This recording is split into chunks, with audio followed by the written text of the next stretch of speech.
शिलान्यास भूमि पूजन चुनावी वर्ष में ही क्यों हो रहा है और कितने शानदार तरीके से किया गया तो आप पत्रकारगण ही जान रहे हैं। कितने लोग थे, क्या थे, कहाँ के थे, कर्मचारियों को बिठाया गया, सीटें खाली रही तो।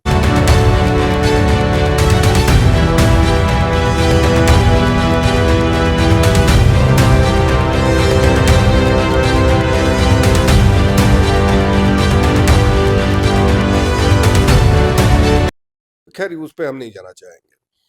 तो ये हम कहना चाहेंगे कि ये योजनाएं तो बहुत पहले से थी। हम 2010 11 में विधायक थे और उस वक्त अभी जो वर्तमान उप मुख्यमंत्री सम्राट चौधरी जी हैं, उसी वक्त ये डीपीआर हमने तैयार करवाया था। 13-14 की बात है। संयोग से फिर क्या हुआ कि चुनाव आ गया, चुनाव में हम चुनाव हार गए, ठंडे बस्ते में चला गया ये मामला।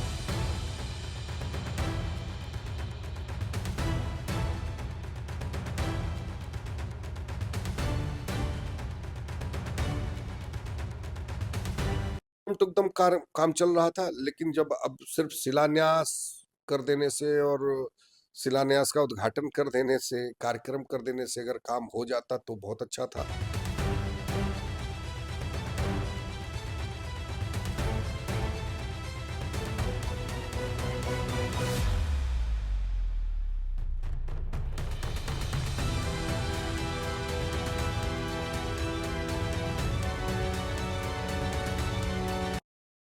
लेकिन सिर्फ शिलान्यास तक ही रह जाएगा या कुछ आगे बढ़ेगा, इसकी कोई गारंटी है नहीं।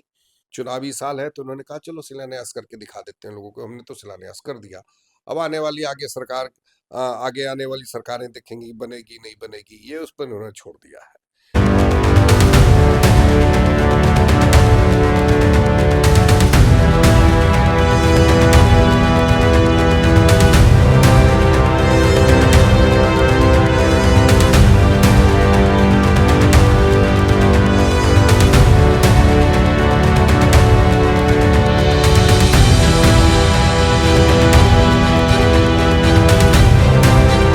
और आने वाले समय में इनकी सरकार नहीं बनने जा रही, ये भी समझ रहे हैं। जो जो एक डर इनमें बैठ गया हमारे तेजस्वी यादव जी को देख के, हमारे नेता को देख के वो जो तेज उस व्यक्ति में है, उस तेज को देखते हुए इनमें एक डर बैठ गया कि चलो घोषणाएं कर देते हैं, तो चलो इस घोषणाओं की वजह से कुछ तो प्रभाव पड़ेगा। लेकिन वो प्रशांत किशोर जी को सीरियसली लेते ही नहीं है।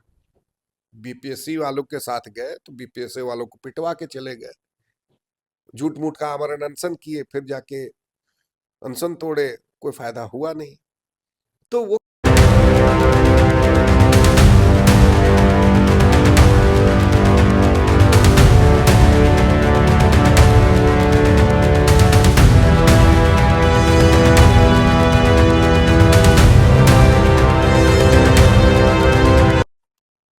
चुनावी दौर चल रहा है। नेता और मंत्री जी का डोर टू डोर दौरा चल रहा है। अभी नगर परिषद को भी बड़ी सौगात मिली है। इसी सिलसिले में हम पूर्व विधायक से बात करेंगे। क्या इस सौगात को किस रूप में इनके द्वारा देखा जा रहा है। कैबिनेट मंत्री जी आए हुए थे यहाँ जमुई। अभी उनका शानदार सा कार्यक्रम रहा। फिर पटना गए हैं। कई सारे योजनाओं को शिलान्यास भूमि पूजन सब किया गया है। इस पूजा पूजा को कैसे देख रहे हैं आपके ये नज़र। शिलान्यास भूमि पूजन चुनावी वर्ष में ही क्यों हो रहा है और कितने शानदार तरीके से किया गया तो आप पत्रकारगण ही जान रहे हैं। कितने लोग थे, क्या थे, कहाँ के थे, कर्मचारियों को बिठाया गया, सीटें खाली रही तो खैर उस पे हम नहीं जाना चाहेंगे। तो ये हम कहना चाहेंगे कि ये योजनाएं तो बहुत पहले से थी। हम 2010 11 में विधायक थे और उस वक्त अभी जो वर्तमान उप मुख्यमंत्री सम्राट चौधरी जी हैं, उसी वक्त ये डीपीआर हमने तैयार करवाया था। 13-14 की बात है। संयोग से फिर क्या हुआ कि चुनाव आ गया, चुनाव में हम चुनाव हार गए, ठंडे बस्ते में चला गया ये मामला। उसके बाद फिर चलते चलते ये चलता रहा। बीच बीच में हम लोग ने भी हम नॉक करते रहे कि कहीं डीपीआर नया बनना चाहिए, फिर यहाँ ड्रेनेज सीवरेज का जो है एक प्लांट होना चाहिए, सीवरेज प्लांट होना चाहिए। हमेशा हम नॉक करते रहे नगर विकास विभाग में। तो इसी तरह टुकदम काम चल रहा था, लेकिन जब अब सिर्फ शिलान्यास कर देने से और शिलान्यास का उद्घाटन कर देने से, कार्यक्रम कर देने से अगर काम हो जाता तो बहुत अच्छा था। लेकिन सिर्फ शिलान्यास तक ही रह जाएगा या कुछ आगे बढ़ेगा, इसकी कोई गारंटी है नहीं। चुनावी साल है तो उन्होंने कहा चलो शिलान्यास करके दिखा देते हैं लोगों को, हमने तो शिलान्यास कर दिया। अब आने वाली आगे सरकार, आगे आने वाली सरकारें देखेंगी बनेगी नहीं बनेगी, ये उस पर उन्होंने छोड़ दिया है। क्योंकि आने वाली सरकार तो इनकी बनने वाली है नहीं, हमारी सरकार बनेगी राष्ट्रीय जनता दल की, माननीय तेजस्वी यादव जी के सरकार बनेगी। और जिस सरकार ने जिस व्यक्ति ने मात्र 1.5 साल रह के 5 लाख नौकरियां बांटी हो, तो आशा है कि आने वाले समय में हम वो हर काम पूरा कर देंगे जो आज की सरकारों ने अधूरा छोड़ दिया है। अभी कुछ दिन पहले सोनपे गांव में मुख्यमंत्री जी आए हुए थे। हाँ, उनके द्वारा भी करोड़ों का योजना दिया गया जमुई को। हाँ। फिर अभी आज भी करोड़ का योजना दिया गया है। तो क्या लग रहा है कि जनता को बहलाने का कोशिश है या? देखिए, ये डपोर संखी घोषणाएं हैं। योजनाएं बोलने के लिए होती हैं, वो धरातल पर उतरती नहीं है कि हम ये नहीं, ये योजना दे दी, ये योजना दे दी, चुनावी साल है। तो घोषणा करके चले जाते हैं, फिर पब्लिक उसी में उलझी रहती है। सरकार ने तो घोषणा कर दिया है, और सरकार ने घोषणा कर दिया तो वो ये नहीं समझते सरकार के पास पैसा कितना है, फंड कितना है, कहाँ से इतना फंड लाएंगे। भारत सरकार का भी पैसा लाना होगा इनको, भारत सरकार का पैसा इतना लाएंगे या नहीं लाएंगे, पहले ले चुके हैं नहीं ले चुके हैं। सरकार के पास भारत सरकार का कितना पैसा बचा और कितने पैसों का उन्होंने यूज किया और कितने पैसे वापस चले गए सरकार की, केंद्र को, उसका ब्यौरा पहले दे देंगे। और आने वाले समय में इनकी सरकार नहीं बनने जा रही, ये भी समझ रहे हैं। जो जो एक डर इनमें बैठ गया हमारे तेजस्वी यादव जी को देख के, हमारे नेता को देख के वो जो तेज उस व्यक्ति में है, उस तेज को देखते हुए इनमें एक डर बैठ गया कि चलो घोषणाएं कर देते हैं, तो चलो इस घोषणाओं की वजह से कुछ तो प्रभाव पड़ेगा। लेकिन वो प्रभाव भी पड़ने वाला नहीं, जनता समझ गई है कि ये ठगने वाले ही लोग हैं। इधर जन स्वराज के संस्थापक प्रशांत किशोर के द्वारा एक बयान आया था कि तेजस्वी यादव को निशाना साधते हुए उन्होंने कहा कि जो पैसा जो है महिलाओं को 2500 रुपया जो दिया माई जाएगा, बहन योजना। माई बहन हाँ, योजना, हाँ। क्या पैसा वो अपने घर से लाएंगे या कहाँ से लाएंगे वो? ये जो कि बिहार का जो बजट है, हाँ, जो ओवरऑल हाँ, कैलकुलेट करके जो महिला को दिया जाएगा, हाँ। तो वह बजट से ज़्यादा हो रहा है। जब सरकार आती है तो योजनाएं भी बनाती है ना सरकार, पैसा कहाँ से आएगा इसकी भी तैयारी कर रखती है। वो अपनी मैनिफेस्टो में जारी करती है कि हम कैसे कहाँ से लाएंगे बजट। और जब सरकार बनती है तो बहुत तरह की चीजें होती है, जो बहुत सारी चीजें अभी सरकार नहीं कर रही है। हो सकता है जब तेजस्वी जी की सरकार बनी तो बहुत सारी चीजें ऐसी हो। यहाँ तो उद्योग का कहीं कोई दूर दूर तक नामो निशान नहीं है। हम लोग तो औद्योगिकीकरण पे जोर देंगे।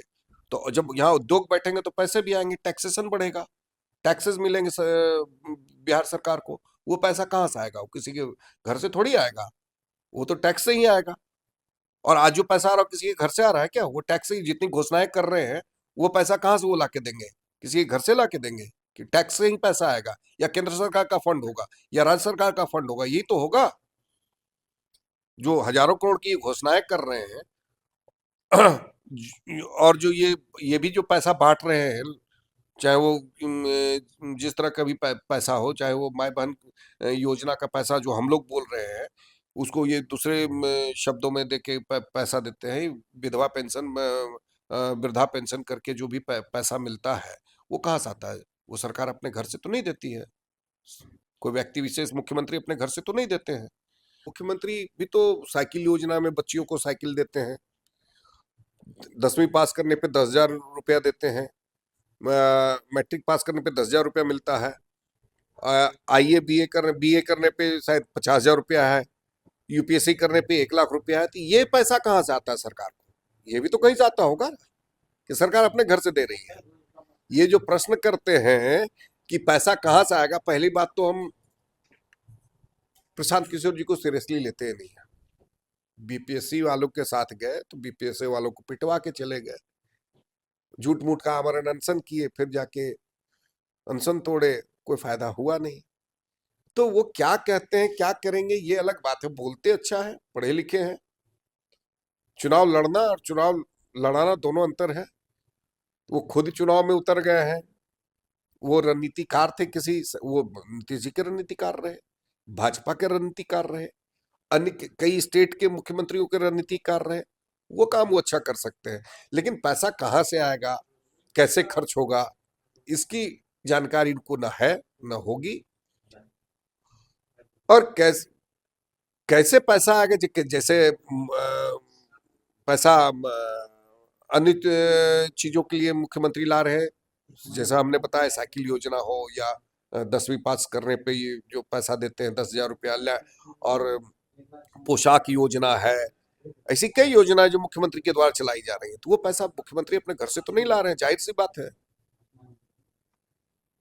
तो उसी आधार वही कहना चाहेंगे कि वो कहाँ से लाएंगे, ये तय करना सरकार का काम है, उनका काम नहीं है। इस समय में बिहार में क्या एक बदलाव होगा या क्या कैसा बिहार में पूरा बदलाव होगा। नया बिहार चल रहा है, तेजस्वी बिहार चल रहा है, और उस तेजस्वी बिहार में सारे लोग उड़ जाएंगे, और इस बार तेजस्वी जी की सरकार बनेगी। इस बिहार में तेजस्वी की वो बिहार है कि तेजस्वी सरकार बनेगी, और बाकी सारे लोग इधर उधर उड़ जाएंगे। अभी महाकुंभ का भी समय चल रहा है, लोग महाकुंभ जा रहे हैं स्नान करने के लिए, भीड़ सोशल मीडिया के जरिए इधर उधर से तमाम तस्वीर सामने आ रहा है। क्या इसमें ट्रेन या ऐसा कहाँ कमी रह गया है जो आ रहे हैं वहाँ पे? सरकार तो काफी दावा कर रहे हैं कि हम तमाम सुविधा उपलब्ध क्या करवाए तमाम हैं। सुविधा दिया है उन्होंने? वहां पे इतने लोग मर गए, काशी विश्वनाथ में भी लोग दब के मर गए, उसको तो उजागर नहीं किया। और वहां हजारों लोग मरे, कुंभ में जो मरे, 100-200 का इन्होंने आंकड़ा दिया, हजारों लोग मरे। कितने लोगों के लाशों का पता नहीं चला। खाली चप्पल जो है ना, ट्रक चप्पल और जूते ट्रकों पे भर के हटाए गए, और सुविधाओं के नाम पे शून्य है। इनको तो स्पेशल 10-20 ट्रेनें चलानी चाहिए थी, और सड़कों पे जो महाजाम लग गया उसकी व्यवस्था करनी चाहिए थी कि कैसे से गाड़ियां आएंगी, कितनी गाड़ियां आएंगी, और कैसे कैसे हम उस रूट से निकालेंगे। और वहां तो खुला नदी है, नदी में जाके लोग नहाने नहाने के लिए एकदम मारामारी रहता है। तो सरकार को ये व्यवस्था करना चाहिए था, उसी नदी के पानी, जब वो संगम का पानी है, वो जल पवित्र जल का जो है, संगम का जो पवित्र जल है, उसको नल के द्वारा ही इतने नल लगा देना चाहिए था कि लोग वहां, कुछ लोग जो वहां जा सकते थे वहां जाते, जो यहाँ नहा सकते थे यहाँ नहा के चले आते। सारे लोग एक ही जगह डुबकी लगाने जा रहे हैं। जब इतना खर्च कर रहे हैं तो थोड़ा बहुत और खर्च करके ये व्यवस्था भी कर देते। जो बहुत लोग भीड़ में ना जा पाए, इधर ही रह गए बेचारे, उस पवित्र जल को उसी नल से नहा लेते। वो पवित्र जल उस नल में आता तो वो भी तब भी पवित्र ही रहता, अपवित्र तो होता नहीं। और कितने लोग मर गए इस चक्कर में। तो सरकार की दूरदृष्टि रहे तभी तो ये काम करेंगे।